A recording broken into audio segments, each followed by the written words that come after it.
Hemoglobinopathies, we have seen the variations in heme structure resulting in formation of different types of hemoglobin we have seen.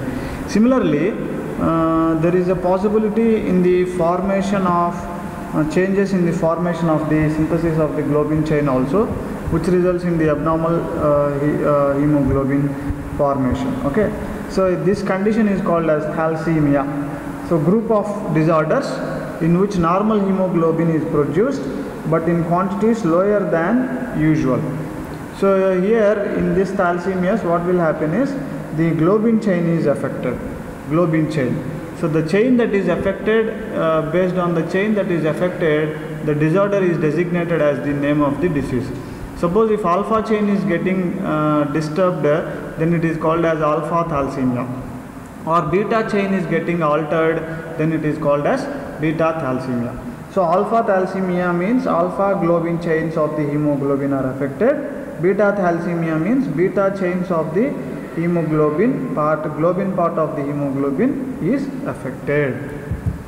So the thalassemia is because of the changes in the globin chain. So such changes can be produced in variety of ways. What is the possibility for formation of changes? There are many varieties of possibilities are there for the formation of thalassemia. It is because gene coding for specific hemoglobin chain may be missing. So gene that is coding for specific hemoglobin chain may be missing. So as a result, that particular chain synthesis will be stopped. As a result, it results in abnormal hemoglobin. Then gene that is present but RNA synthesis or processing is impaired. Gene is present but RNA synthesis or processing is impaired, then there is a chance of thalassemia.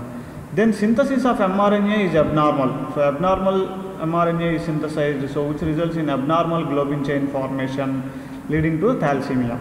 So I told you there are two types of thalassemias, alpha thalassemia and beta thalassemia, because there are only two chains, two types of chains are present in hemoglobin. Okay, so if the alpha chain is damaged or defective is in alpha chain, then it is called alpha thalassemia. If the defect is in beta chain, it is called beta thalassemia. Let us see beta thalassemia. This is the most common type of thalassemia.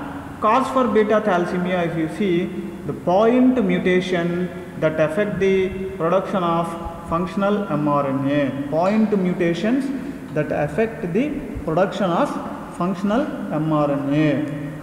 Point mutations that affect the production of functional mRNA. As a result, beta thalassemia is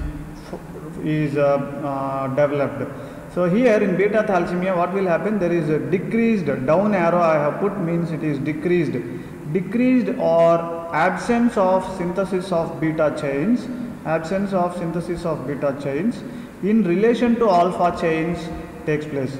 Let's say 10 alpha chains are synthesized. Similarly, 10 beta chains also should be synthesized, because there are 2 alpha and 2 beta chains in the globin of hemoglobin. So suppose if 10 alpha chains are synthesized and only 3 or 4 beta chains are synthesized, then the proportionate synthesis of hemoglobin will not be taking place. So in beta thalassemia, the defect is with the beta chain synthesis. So there is a decreased beta chain synthesis or absence of synthesis of beta chains in relation to alpha chains is seen in beta thalassemia. As a compensation, what will happen? The abnormal globin chains like delta chain and gamma chains are synthesized. Their synthesis will be increased in the body. As a result, beta chains production decreases and it results in abnormal hemoglobin production. So in beta thalassemia, there is increased oxidative stress leading to superoxide radicals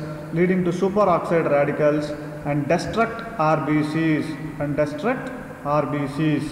The coexistence of HBS and beta thalassemia is fairly common. The coexistence of HBS and beta thalassemia is fairly common. So sickle cell hemoglobin and beta thalassemia both can occur in single patient. So these two coexist. Okay. So beta thalassemia is a heterozygous thalassemia. Then it is also called as thalassemia minor because mild anemia is seen. This is called as thalassemia minor. So there is no clinical disability here. Now homozygous, so this is about heterozygous thalassemia. Heterozygous thalassemia means one gene is present, one gene is absent. So among the two genes, one is absent, one is functional. So what will happen? There is only anemia in case of beta thalassemia, heterozygous beta thalassemia. So there is no clinical disability. But if you see homozygous thalassemia, this is also called as thalassemia major. Thalassemia major. Here it is unable to synthesize HbA or produce very little quantities of HbA. So this is called homozygous thalassemia or thalassemia major.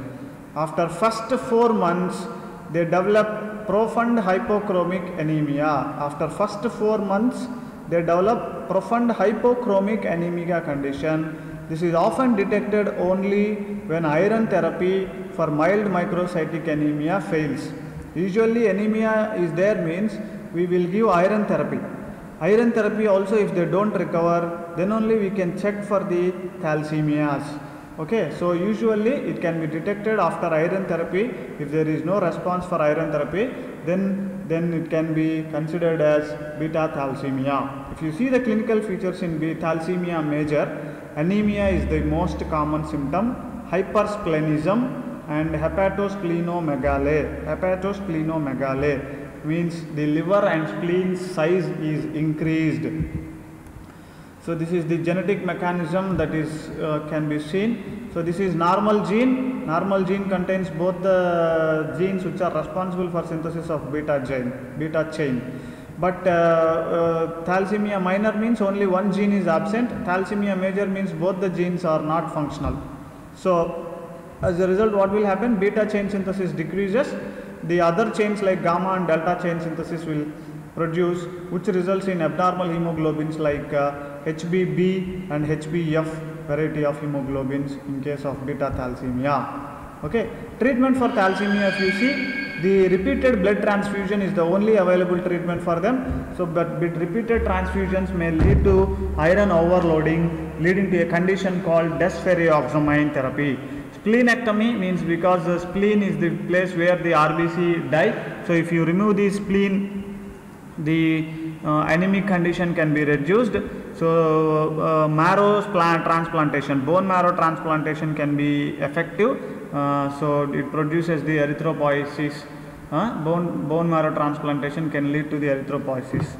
So new RBC can be synthesized. These are the available treatments for beta thalassemia. Now if you see the alpha thalassemia, cause for alpha thalassemia is deletion of some genes. There are 2 alpha genes on each chromosome 16, that is 4 alpha genes are present. If one alpha gene is deleted, no clinical effect is seen. If 2 is deleted, mild hypochromic anemia is seen. If 3 alpha genes are deleted, it leads to a production of HbH variety of hemoglobin, and if 4 hemoglobins are deleted in stillborn baby itself, the baby will die. That condition is called hydrops fetalis. Hydrops fetalis. So 4 genes are deleted means baby may not survive. The baby will die in the fetus itself, in the mother womb itself. So okay, that is a condition called hydropsis fetalis.